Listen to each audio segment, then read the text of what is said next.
पैसा है, ये कि किसी और का पैसा नहीं चोरी हुआ, ये इस कौम का पैसा है। इसी बात पे मुझे निकाला क्या है? भला कोई बेटे से भी तनख्वाह देता है? तमाशा होता चला आया है 70 सालों से, जिसका मैंने भी जिक्र किया है। ये तमाशा बंद नहीं होगा तो खुदा ना खास्ता, ये अल्लाह ना करे, ये पाकिस्तान को किसी और हादसे से दो चार करेगा। आपने मुझे वज़ीर आज़म बनाया, 5 लोगों ने मुझे नाअहल करार दे दिया। आपको मंजूर है? साबिक वज़ीर आज़म या नवाज शरीफ पाकिस्तान के खुशकिस्मत तरीन सियासतदान समझे जाते हैं, जो 3 मरतबा वज़ीर आज़म बनने का एजाज़ हासिल कर चुके हैं। मगर वो पाकिस्तान के बदकिस्मत सियासतदान भी समझे जाते हैं, जो तीनों बार ही अपनी मुद्दत पूरी नहीं कर सके और बरतरफ करके घर भेज दिए गए।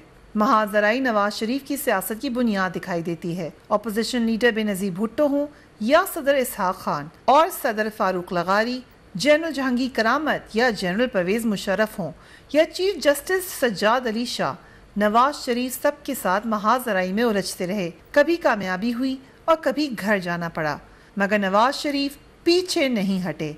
अब मेरा ख्याल है कि नवाज शरीफ महाजराई कर नहीं पाए। उनका हर चीफ अवामी स्टाफ से जो तजाद बना, वो गालिबन इसी बुनियाद पे बना जिसका हम जिक्र करते हैं सिविल मिलिट्री ताल्लुकात के दरमियान जो गैर बराबरी है। मिलिट्री पाकिस्तान की सियासत में और इंतज़ाम में और रियासती अमूर में हमेशा हावी रही है, या तो बराह रास्त मार्शल लॉ की शक्ल में या फिर बिलवास्ता पीछे से वो कंट्रोल करते रहे। और लंबे तवील मार्शल लॉ की वजह से सिविल स्पेस कम होती गई है। जब वो बहाल हुई है और मुंतखब वज़ीर आज़म ने अपने मैंडेट के हिसाब से अपने पाँव फैलाने की कोशिश की, तो उनका झगड़ा होता रहा है मिलिट्री लीडरशिप के साथ। और ये हम देख चुके हैं। नवाज शरीफ की पहली दफ़ा जब वो गए, सदर इसहाक ने निकाला, तो हमने देखा कि उनके हक़ में फ़ैसला हो गया था, फिर भी जाना पड़ा। फिर मुशर्रफ ने उनकी हुकूमत का तख्ता उल्टा। फिर हमने तीसरी बार देखा उनकी हुकूमत में कि एक स्ट्रीट कू की कोशिश हुई जो नाकाम हुई। ये तो हम देखते रहे हैं। उनका अपना मेरा ख्याल ये है कि उनका इसमें कसूर कम था जितना हमने देखा कि एस्टेब्लिशमेंट। जनरल ज़ियाउल हक की आमरीत में सियासी उफक पर नमूदार होने वाले मियां मोहम्मद नवाज शरीफ 1983 में पंजाब के वजीर खजाना बन गए।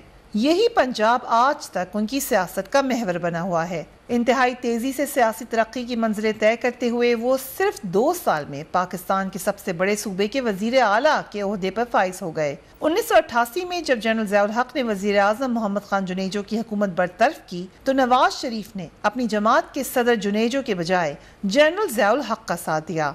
यूं मुस्लिम लीग की क़यादत भी मियां नवाज शरीफ के हाथ में आ गई। नवाज शरीफ साहब जो है न सिर्फ ये कि बेनज़ीर भुट्टो साहबा की 2 हुकूमतों के ख़ात्मे में शामिल थे, बल्कि जो जनरल ज़ियाउल हक ने मोहम्मद खान जुनेजो की हुकूमत जब बरतरफ की थी, तो उस वक्त नवाज शरीफ साहब उस मुस्लिम लीग का हिस्सा थे जो कि जुनेजो साहब ने बनाई थी 1985 की गैर जमाती असम्बली में। और जब जनरल ज़ियाउल हक ने जुनेजो की हुकूमत को बरतरफ किया, तो जो नवाज शरीफ साहब हैं उन्होंने जनरल ज़ियाउल हक के उस आमराना इक़दाम की हमायत की। उसके बाद न सिर्फ ये कि जब 1990 में सदर गुलाम इसहाक़ खान ने मोहतरमा बेनज़ीर भुट्टो की हुकूमत को बरतरफ किया, तो उसमें भी जो नवाज शरीफ साहब हैं वो उस हुकूमत का हिस्सा बन गए और केयर टेकर हुकूमत का हिस्सा बन गए। और उसके बाद जब 1996 में दोबारा सदर फारूक लगारी ने हुकूमत बरतरफ की मोहतरमा बेनज़ीर भुट्टो की, तो जो वो साजिश थी उसमें भी नवाज शरीफ साहब उसका भी हिस्सा थे। तो नवाज शरीफ साहब जो हैं वो अक्सर ये कहते हैं कि पाकिस्तान में किसी भी वज़ीर आज़म ने अपनी मुद्दत पूरी नहीं की, तो कम अज़ कम जो 3 वज़ीर आज़म थे, मोहम्मद खान जुनेजो और बेनज़ीर भुट्टो 2 मरतबा, उनकी हुकूमत ने अगर मुद्दत पूरी नहीं की तो उसमें नवाज शरीफ साहब का भी किरदार था। नवाज शरीफ साहब जिन साजिशों की तरफ इशारा करते हैं, अगर वो ख़ुद वाज़े तौर पे ये बात करें तो समझ में आएगी, लेकिन अभी तक कोई ऐसे, लेकिन पिछले जो 2 अदवार हैं उसमें वाज़े तौर पे एक उस वक्त की इस्टेब्लिशमेंट का हाथ नज़र आता है, और नवाज़ शरीफ साहब को लाने में भी उस वक्त की इस्टेब्लिशमेंट का हाथ रहा है और नवाज़ शरीफ को हटाने में भी उस वक्त की इस्टेब्लिशमेंट का हाथ रहा है। इससे पहले ये जानना बहुत ज़रूरी है कि नवाज़ शरीफ साहब जो सियासत में आए हैं वो पॉलिटिक्स बाय चॉइस नहीं आए थे। उनकी पूरी फैमिली, मियाँ शरीफ जो थे उनको उस वक्त के जो गवर्नर थे जनरल जिलानी साहब, जनरल ज़िया-उल हक के कहने पर सिर्फ इस वजह से उन्हें पंजाब में एक ऐसा फेस चाहिए था जो कारोबारी लोग हों, जो पाकिस्तान पीपल्स पार्टी को उस वक्त जुल्फ़िकार अली भुट्टो की पीपल्स पार्टी को काउंटर कर सकें। तो उसके लिए उन्होंने इस फैमिली का इंतखाब किया जिसका कभी कतई तौर पे ताल्लुक़ नहीं था। और ख़ुद उनके आज जो नवाज़ शरीफ साहब के बहुत ही करीबी साथी हैं वो ये बात कहते हैं कि उस वक्त ये कहा गया था कि भुट्टो साहब ने क्योंकि आपकी फैक्ट्रीज़ को नेशनलाइज कर लिया था, लेकिन चूँकि आपके पास कोई सियासी क़ुव्वत नहीं थी तो आप उसका मुकाबला नहीं कर सके, तो आप अपने कारोबार के तहफ़्फ़ुज़ के लिए सियासत में आएँ। और यही सूरत हाल हमें आगे चल के लगती है। तो पिछले जो 2 अदवार हैं उसमें तो इस्टेब्लिशमेंट का किरदार नज़र आता है, लेकिन इस वक्त जो सूरत हाल है वो ज़रा बहुत मुख्तलिफ नज़र आती है। 1988 के इंतखाबात में बेनज़ीर भुट्टो के खिलाफ दाएं बाजू की सियासी जमातों ने IJI के नाम से इंतखाबी इत्तेहाद बनाया। नवाज शरीफ इस इत्तेहाद के रूहे रवां थे, मगर इंतखाबात में पीपल्स पार्टी को कामयाबी हासिल हुई और बेनज़ीर भुट्टो इस्लामी दुनिया की पहली खातून वज़ीर आज़म बन गईं। उसके साथ ही पीपल्स पार्टी और मुस्लिम लीग नून के दरमियान एक इंतहाई तल्ख महाजराई ने जन्म लिया, जिसमें इल्ज़ाम तराशी, किरदार कशी और साजिशों ने सियासी माहौल को आलूदा किए रखा। नहीं है, मेड इन इंग्लैंड नहीं है, ये तो न जाने कहां से आई है और इसको किसने ला के बैठा दिया है। मैंने कहा तुमने ये बात कही थी बेनज़ीर भुट्टो कि तुमने हिंदुस्तान की मदद की थी, हिंदुस्तान को टुकड़े टुकड़े होने से बचाने के लिए, और सिखों के खिलाफ तुमने उनकी मदद की थी। कहती हाँ मैंने मदद की थी। I have challenged the territorial jurisdiction of the trial and I have challenged the jurisdiction of this bench because the judge presiding over it has worked very closely with Mr. Nawaz Sharif as his law secretary. सिर्फ 2 साल बाद अगस्त 1990 में सदर इसहाक खान ने corruption के इल्ज़ामात पर बेनज़ीर भुट्टो की हुकूमत बरतरफ कर दी। देखिए, जो 1988 में बेनज़ीर भुट्टो साहिबा की हुकूमत आई थी, उससे पहले जब इलेक्शंस हो रहे थे तो बाकायदा इस्लामी जमहूरी इत्तेहाद के नाम से एक इत्तेहाद बनाया गया था नवाज़ शरीफ साहब की सरबराही में। और अब ये बात जो है ये बिल्कुल आम हो गई है, इस पर एतराफ़ भी किया गया है। उस वक्त के जो ISI के सरबराह थे लेफ्टिनेंट जनरल हमीद गुल मरहूम, उन्होंने ये एतराफ़ किया था और उस वक्त के आर्मी चीफ असलम बेग साहब ने भी ये कहा था कि IJI बनाना ज़रूरी थी।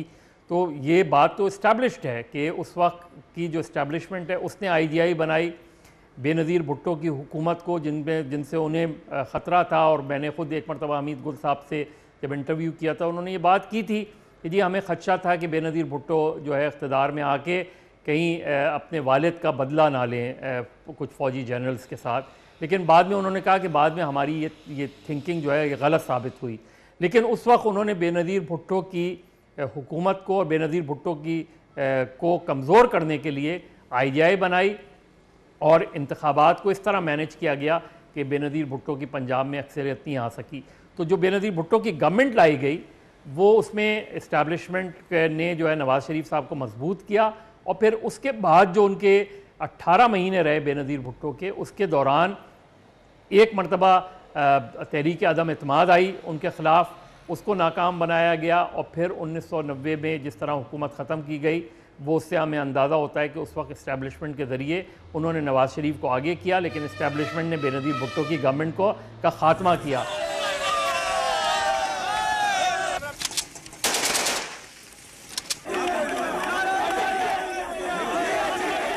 मुल्क में नए इंतखाबात का ऐलान हो गया।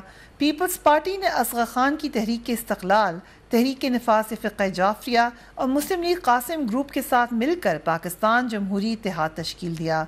1990 के इंतखाबात में IJI ने भारी कामयाबी हासिल की और 105 नशिस्तें हासिल की, जबकि पाकिस्तानी जमहूरी इत्तेहाद ने सिर्फ 44 नशिस्तें हासिल की। पीपल्स पार्टी ने इंतखाबात में धांधली और भारी रकूम के इस्तेमाल का इल्ज़ाम लगाया। It's a serious problem for democracy. It's legalized, institutionalized rigging.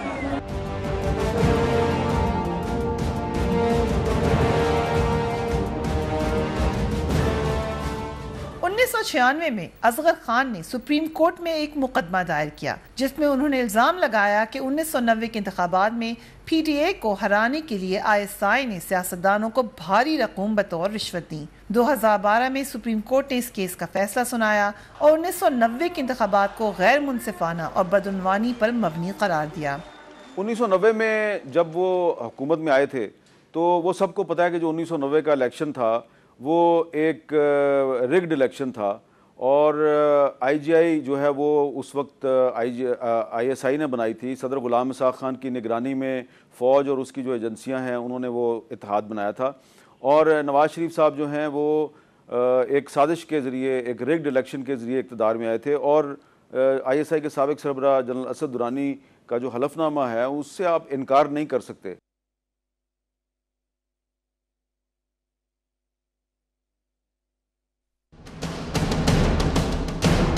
उस वक्त उन्होंने एक तरह से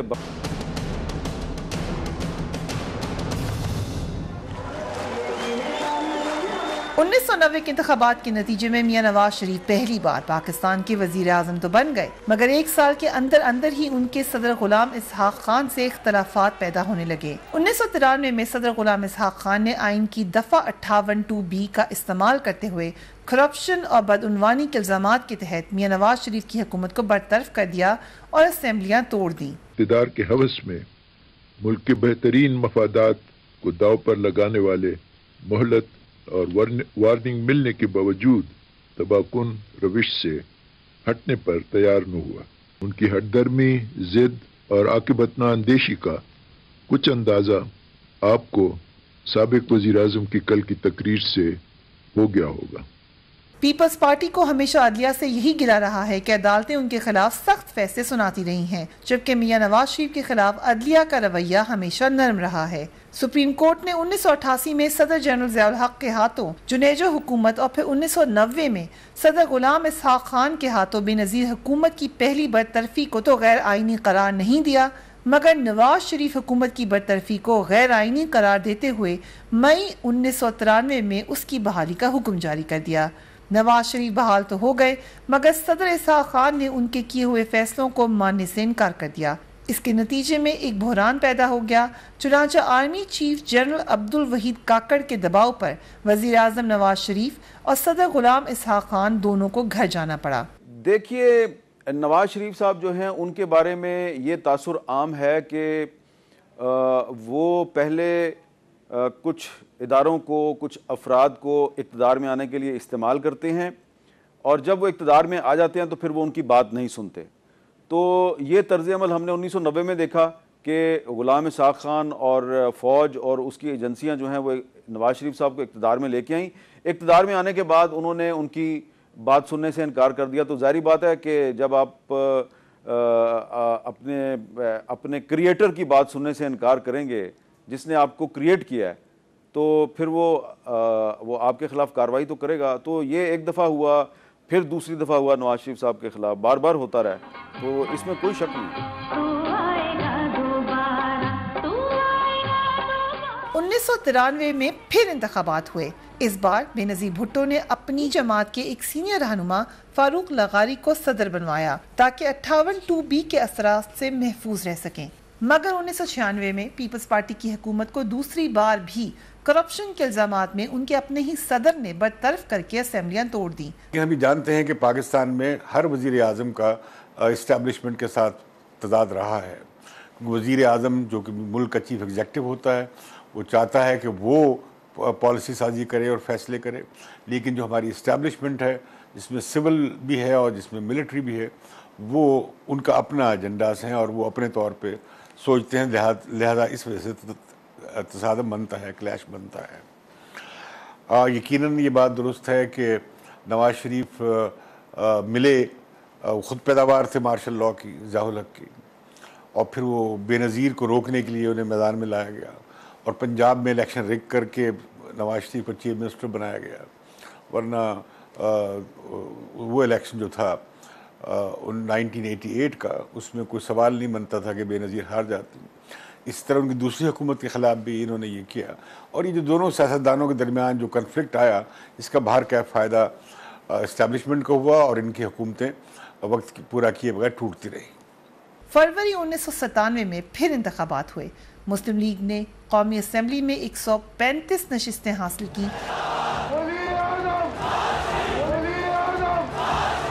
जबकि पीपल्स पार्टी सिर्फ 18 नशिस्तें हासिल कर पाई। मियां नवाज शरीफ दूसरी बार भारी अक्सरियत से वजीर आजम बन गए। मियां नवाज शरीफ ने 2/3 अक्सरियत से इंतखाबात में कामयाबी हासिल करके दूसरी दफा वजारत उज़्मा संभाली तो लगता था कि इस बार उन्हें कोई खतरा नहीं, लेकिन इस बार भी वजीर आजम नवाज शरीफ ने कई महाज खोल लिए। खुसूसी अदालतों के क़याम पर उस वक्त के चीफ जस्टिस सज्जाद अली शाह से इख्तलाफात का आगाज हुआ। 1997 में जब सुप्रीम कोर्ट ने वज़ीर आज़म नवाज शरीफ के खिलाफ तौहीन अदालत के मुकदमे की समाअत शुरू की तो मुस्लिम लीग के कारकुनान ने अदालत पर हमला कर दिया। सुप्रीम कोर्ट के मुअज़्ज़ज़ जजों ने अदालत से भाग कर अपनी जान बचाई। One gentleman entered and he said that the court premises will be raided and there are thousands of people coming inside.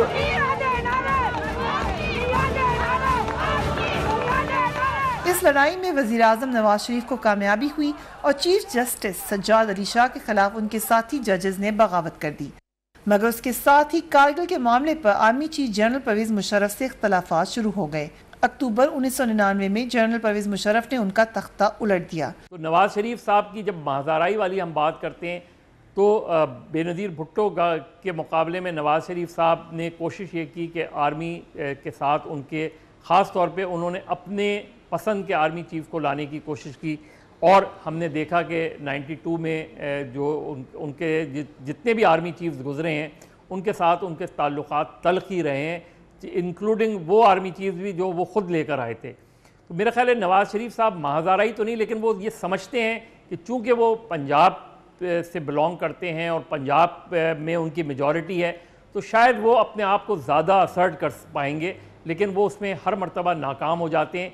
जो बुनियादी चीज़ें वो नहीं करते, जो गुड गवर्नेंस की भी कुछ मिसालें कायम करते, कुछ अच्छी इकनॉमिक पॉलिसीज़ को आगे लेके बढ़ते और उसके बाद अगर वो असर्ट करते तो वो उनकी सबसे बड़ी प्रॉब्लम ये है कि वो बहुत से काम बहुत जल्दी में करना चाहते हैं और जिसकी बिना पे जो बुनियादी काम है वो भी नहीं कर पाते। हुकूमत संभालने के बाद परवेज मुशर्रफ ने नवाज शरीफ के खिलाफ बदनवानी और तैयारा हाई जैकिंग के मुख्तलिफ मुकदमात दर्ज कराए। नैब ने 1999 में वज़ीर आज़म नवाज शरीफ के खिलाफ कुल 28 मुकदमात दर्ज किए, जिनमें से 15 मुकदमात नाकाफी शवाहिद की वजह से खारिज हो गए, जबकि 9 मुकदमात 18 साल गुजर जाने के बाद भी अभी तक ज़ेर तफ्तीश हैं। पाकिस्तान की अगर आप सियासी तारीख पर एक निगाह दौड़ाएं तो आपको ये नज़र आएगा कि पाकिस्तान की अदालतों ने, पाकिस्तान की इस्टेब्लिशमेंट ने बहुत से सियासतदानों को नाअहल करार दिया, अदालतों के ज़रिए नाअहल करार दिया, उनको जेलों में डाला, उनको जलावतन कर दिया। ये सिलसिला कोई अभी से शुरू नहीं हुआ, ये तो सिलसिला जो है ये लियाकत अली ख़ान के ज़माने से चल रहा है। 1949 में वो प्रोडा का कानून लेके आए थे, फिर अयूब खान जो है वो एब्डो का कानून लेके आए, फिर जनरल ज़ियाउल हक ने भी बहुत से सियासतदान जो उनको नाअहल करार दिया, फिर ख़ुद नवाज शरीफ साहब के दौर में ये अकाउंटेबिलिटी के नाम पे सियासी इंतकाम का निशाना बनाया गया। बहुत से जो सियासतदान हैं वो नाअहल होते रहे हैं, लेकिन हमारी सियासी तारीख ये कहती है कि अदालतों के फ़ैसलों से या इस्टेब्लिशमेंट की मर्ज़ी से किसी सियासतदान को आप सियासत से नहीं निकाल सकते। तो नवाज शरीफ साहब पार्लिमानी सियासत से तो बाहर हो गए हैं, लेकिन जो पाकिस्तान की एक जमाती सियासत है, आम सियासत है, उस सियासत से तो वो फ़िलहाल बाहर नहीं हुए। मियां नवाज शरीफ और जनरल परवेज मुशर्रफ के दरमियान एक 10 साला मुआहदा हुआ, जिसके तहत नवाज शरीफ सऊदी अरब जलावतन कर दिए गए। नहीं, रात के अंधेरे में हम फरार होके नहीं जा रहे, हमें इस मुल्क से निकाला जा रहा है और अल्हम्दुलिल्लाह जहां हम जा रहे हैं वहां अल्लाह ने हमें बुलाया है और खुश रहो अहले वतन, हम तो सफ़र करते हैं। इस मुआहदे का खुद मुस्लिम लीग नून के कई सीनियर रहनुमाओं को भी इल्म नहीं था।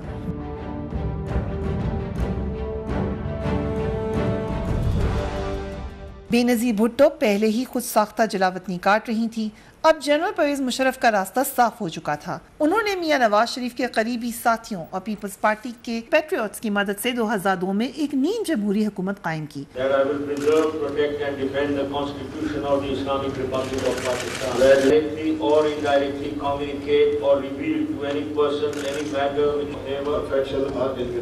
9 साल तक जनरल परवेज मुशर्रफ इत्मीनान से हुकूमत करते रहे, मगर फिर 2007 में सदर परवेज मुशर्रफ की चीफ जस्टिस इफ्तिखार चौधरी से इख्तलाफात शुरू हुए। जनरल परवेज मुशर्रफ ने चीफ जस्टिस को बरतरफ करने की कोशिश की और मुल्क में वकला तहरीक का आगाज हुआ। इस दौरान लंदन में बेनजीर भुट्टो और नवाज शरीफ के दरमियान मिसाकी जमहूरियत तय पाया और फैसला हुआ कि अब दोनों जमातें आपस की महाजराई छोड़कर आमरीत का मुकाबला करेंगी। 1993 में अगेन बेनज़ीर भुट्टो साहिबा की भी बहुत सी गलतियां थीं, जिस तरह उन्होंने अपनी गवर्नमेंट, हालांकि एक वक्त में उनका अपना सदर भी था, लेकिन उस सदर ने भी जो है वो उसके बाद एक वक्त ऐसा आया कि उस सदर से भी उनके इख्तलाफात पैदा हो गए।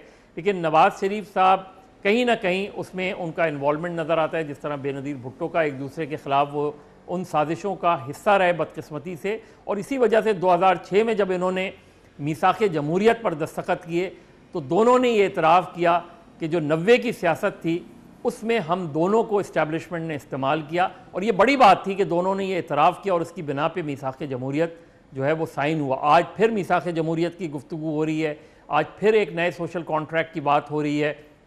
तो ये बहुत अहम है कि नवाज़ शरीफ साहब भी, मुस्लिम लीग भी और पाकिस्तान पीपल्स पार्टी भी अपनी गलतियों से भी सीखें, ये भी सीखें कि उनसे कौन सी ऐसी बुनियादी चीज़ें हुई हैं, ख़राबियाँ हुई हैं, क्यों उनकी गवर्नमेंट को, दोनों की गवर्नमेंट्स को बहुत करप्ट गवर्नमेंट के तौर पे देखा जाता है। उसके फ़ौरन बाद पीपल्स पार्टी ने NRO कर लिया, जिसके नतीजे में बेनज़ीर भुट्टो वतन वापस आईं। मियां नवाज शरीफ ने भी वतन वापस आने की कोशिश की, मगर उन्हें इस्लामाबाद एयरपोर्ट से गिरफ्तार करके जद्दा भेज दिया गया।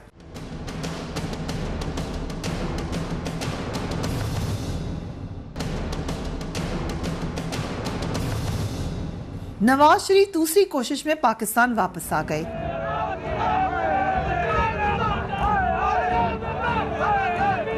इंतखाबात से कबल बेनज़ीर भुट्टो को लियाकत बाग में शहीद कर दिया गया। मुल्क में सियासत का एक बाब बंद हो गया। ये एक अजीम सानहा था।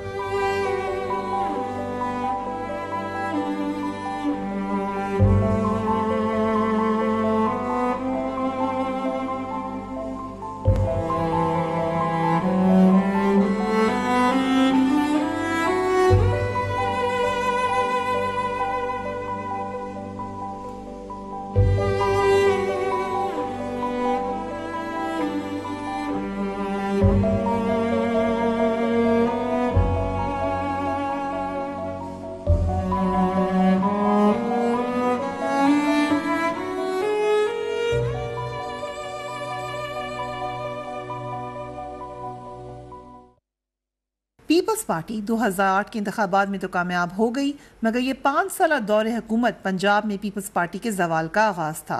2013 के इंतखाबात में पीपल्स पार्टी को बदतरीन शिकस्त हुई। मियां नवाज शरीफ तीसरी बार वजीर आजम बन गए, मगर उन्हें इमरान खान की शक्ल में एक सख्त मुखालिफ का सामना था। इमरान खान ने इंतखाबी नताइज ही मानने से इनकार कर दिया और हुकूमत के खिलाफ एक तहरीक का आगाज कर दिया। उन 4 हलकों की फिंगरप्रिंट वेरिफिकेशन करवाना चाहते हैं फौरी तौर पे। 1 साल इंतजार कर चुके। देखिए, 2 मरतबा तो वो इस्टेब्लिशमेंट की मदद से इक़्तिदार में आए थे और दोनों मरतबा उनको इस्टेब्लिशमेंट ने इक़्तिदार से निकाल दिया। तीसरी मरतबा 2013 में वो इक़्तिदार में आए तो हम ये सुन रहे थे कि उन्होंने इस्टेब्लिशमेंट के साथ कुछ कंप्रोमाइज़ किए हैं, क्योंकि 2012 में जो मेमो गेट स्कैंडल था उसमें जब नवाज शरीफ साहब एक इलेक्टेड गवर्नमेंट के ख़िलाफ़ सुप्रीम कोर्ट में गए थे तो उनके गवाह कौन थे? आर्मी चीफ जनरल कियानी और DGISI जनरल अहमद शुजा पाशा। तो फिर जब 2013 में वो ख़ुद इक़्तिदार में आ गए और इमरान खान ने उनके ख़िलाफ़ धरना वरना दिया, तो फिर नवाज शरीफ साहब ने कहा इस्टेब्लिशमेंट ने मेरे ख़िलाफ़ साजिश की है। तो उस वक्त अपोजिशन पार्टीज़ जो हैं और पार्लियामेंट जो है वो नवाज शरीफ के साथ खड़ी हो गई। जैसे ही नवाज शरीफ जो हैं वो 2014 के धरने से निकले तो उसके बाद उन्होंने पार्लियामेंट को भी इग्नोर करना शुरू कर दिया, अपोजिशन जमातों को भी इग्नोर करना शुरू कर दिया और फिर उन्होंने अपनी मनमानी शुरू की और उसका नतीजा आपके सामने है। 2014 का धरना वज़ीर आज़म नवाज शरीफ के लिए एक सख्त आजमाइश साबित हुआ, मगर वो इस मुश्किल घड़ी से भी कामयाबी से गुजर गए। खुद PMLN के कुछ लीडर्स ये कहते रहे कि धरने के पीछे कुछ और कुव्वतें थीं। देखिए, पनामा केस के अंदर तो मुझे कोई साजिश नहीं नज़र आती। हाँ, ये अगर नवाज शरीफ साहब के पूरे 4 साल का हम जायज़ा लें तो हमें पिछले 2-2.5 साल जो हैं उसमें तो ये चीज़ें नज़र आती हैं। एक अंसर नज़र आता है 2014 का, अगर हम धरना देख लें तो उसके दौरान ये इल्ज़ामात लगते रहे कि उस वक्त के जो ISI के जनरल पाशा थे उन्होंने कुछ कोशिश की थी, कुछ मैनूवरिंग करके, बहुत सी ऐसी जो है इत्तलात रही थी उस ज़माने में। यकीनन नवाज शरीफ ये मुसलसल इल्ज़ाम लगा रहे हैं कि उनके ख़िलाफ़ साजिश हो रही है। गुज़श्ता 4 साल में इस साजिश का बार बार जिक्र किया गया है और ख़ास तौर पर धरना 1 जब हुआ तो उस वक्त बड़े वाज़ा तौर पे सामने था कि किस तरह एम्पायर की उंगली का इंतज़ार किया जा रहा था और ये लोगों को बताया जा रहा था कि कुछ बस फ़ौज साथ है और पता नहीं क्या होने वाला है और नवाज शरीफ का तख्ता हो जाएगा। उसे नाकाम बनाया पार्लियामेंट ने मिलकर, और अगर पार्लियामेंट खड़ी ना होती तो शायद नवाज शरीफ की हुकूमत उस वक्त ख़त्म हो चुकी होती। फिर धरना 2 हुआ और उसके बाद हमने देखा कि केस अदालत में चला गया, तो नवाज शरीफ इसके गिर्द अपनी कहानी बुन रहे हैं। 2016 में पैनामा लीक्स मंजरेआम पर आई और इमरान खान ने वज़ीर आज़म नवाज शरीफ के खिलाफ फिर एक तहरीक का आगाज कर दिया। नवंबर 2016 में सुप्रीम कोर्ट में पैनामा केस का आगाज हुआ और 28 नवंबर को वज़ीर आज़म नवाज शरीफ को नाअहल करार देकर फिर घर भेज दिया गया। अब उनके खिलाफ नैब में करप्शन के मुकदमात का आगाज है, जिसकी निगरानी सुप्रीम कोर्ट करेगा। एक बार फिर नवाज शरीफ सड़कों पर हैं। इस बार वो एस्टेब्लिशमेंट के साथ सुप्रीम कोर्ट को भी ललकार रहे हैं। नवाज शरीफ जो लीगेसी छोड़ के जा रहे हैं, उन्होंने मुस्लिम लीग को एक मुतहर्रिक और मुनज़्ज़म जमात बना दिया है। दूसरा, वो मुस्लिम लीग में नए ख्यालात भी लाए हैं। मुस्लिम लीग ख़ुद उनकी तरह जैसे उनमें इर्तिका आया है, तब्दीली आई है, मुस्लिम लीग में भी आई है। वो लीगेसी उनकी क्या है कि वो सिविल अथॉरिटी की बालादस्ती के लिए कोशिशें करते करते 3 बार उन्हें इक़्तिदार से निकलना पड़ा। वो कामयाब नहीं हो सके सिविलियन बालादस्ती के क़याम के लिए। इसके लिए तो पूरी सियासी क़ुव्वतों और पूरे जमहूरी क़ुव्वतों और आवाम को मिलकर एक जद्दोजहद करनी होगी कि पाकिस्तान सही मानों में रिपब्लिक या जमहूरिया कैसे बने, क्योंकि असल सवाल तय नहीं हुआ इस मुल्क में कि इक़्तिदार आला का मालिक कौन है। आया अवाम है या गैर मुंतखब लोग, यानी इस्टेब्लिशमेंट, ये भी तय होना है। तो लिहाजा यही वजह कि नवाज शरीफ मैंडेट के एहतराम की बात कर रहे हैं, लेकिन मैं उनसे कहूँगा कि वो ख़ुद भी अवाम के मैंडेट का एहतराम करना सीखें।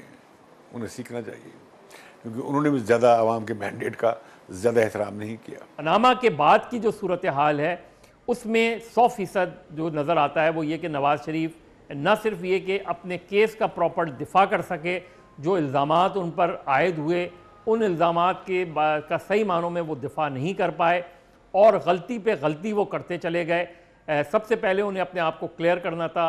ये मसला जो पार्लियामेंट के अंदर हल हो सकता था, उसको वो ये समझे कि शायद ये मसला सुप्रीम कोर्ट के लेवल पे वो क्लियर हो जाएंगे, विदाउट रियलाइजिंग कि आप चीज़ों को फैलाते चले गए और इतना फैला दिया कि उसके बाद उन्हें समेटना उनके लिए बहुत मुश्किल हो गया।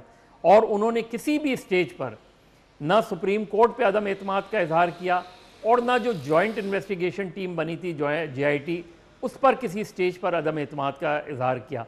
ये सिर्फ जो आवाज़ें उठी ये उस वक्त उठी जब JIT ने हुसैन नवाज की तस्वीर, उनके करीबी साथी को तारिक शफ़ी साहब को कुछ शिकायत हुई कि उनके साथ, उस वक्त ये आवाज़ें उठी, लेकिन उसके बावजूद भी उस वक्त भी JIT पे अदम एतमाद का नहीं किया। तो ये जो पूरा, उसमें कहीं इस्टेब्लिशमेंट का कोई ऐसा रोल नज़र नहीं आता।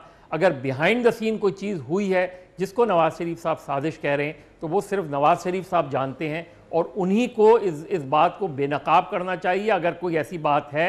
और अगर वो नहीं करेंगे तो नवाज शरीफ साहब खुद आईनी तौर पे, कानूनी तौर पे भी अपना केस जो है वीक करेंगे और ज़्यादा कमज़ोर होंगे। वो ऑलरेडी नाअहल हो चुके हैं और सियासी तौर पे भी उन्हें लॉन्गर टर्म में उनको नुकसान होगा जब नैब रेफरेंसेस खुलेंगे और नैब केसेस जो है उनके ऊपर चलेंगे। नवाज शरीफ अपने पीछे एक लेगेसी छोड़ के जा रहे हैं कि उनकी जो पार्टी है मुस्लिम लीग नून, उसने अपनी माजी की गलतियों से सबक नहीं सीखा और नवाज शरीफ साहब जो हैं वो अब ये कहते हैं कि यूसुफ रज़ा गिलानी की जो नाअहली थी उस पर उनको बहुत अफसोस हुआ और वो भूल गए कि यूसुफ रज़ा गिलानी के ख़िलाफ़ जिन 2 पार्टियों ने सुप्रीम कोर्ट में नाअहली की दरख्वास्त दायर की थी, एक पार्टी तहरीक इंसाफ थी और दूसरी मुस्लिम लीग नून थी।